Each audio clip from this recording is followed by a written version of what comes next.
20 years ago, a poem was written by Kendrew Lascelles entitled The Box. It's as timely today as it was when it was written then, or when it was written. Anyway, ladies and gentlemen, Mr. Jack Lemmon.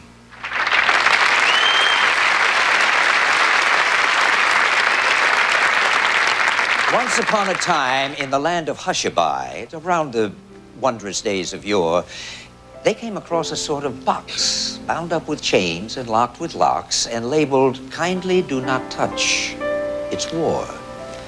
Well, a decree was issued round about, all with a flourish and a shout and a gaily colored mascot tripping lightly on before.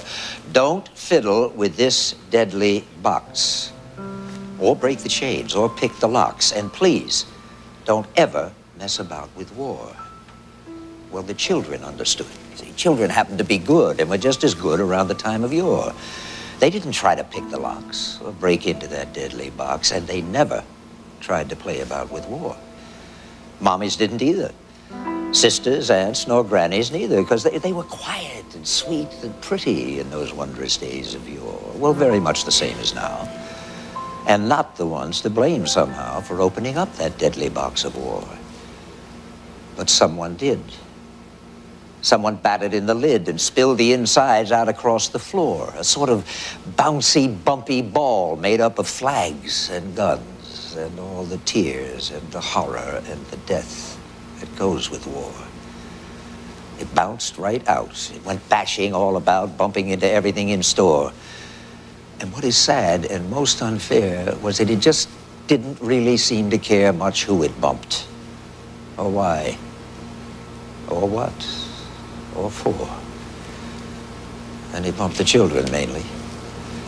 I'll tell you this quite plainly, it bumps them every day, and more, and leaves them dead, and burned, and dying.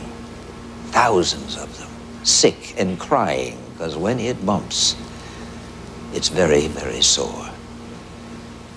There is a way to stop the ball. It isn't very hard at all. All it takes is wisdom. And I'm absolutely sure we could get it back into the box, bind the chains, and lock the locks. But no one seems to want to save the children anymore. That's the way it appears. Because it's been bouncing around for years and years, in spite of all the wisdom whizzed since those wondrous days of yore. And the time they came across that box, bound up with chains, and locked with locks, and labeled, "Kindly do not touch. It's war."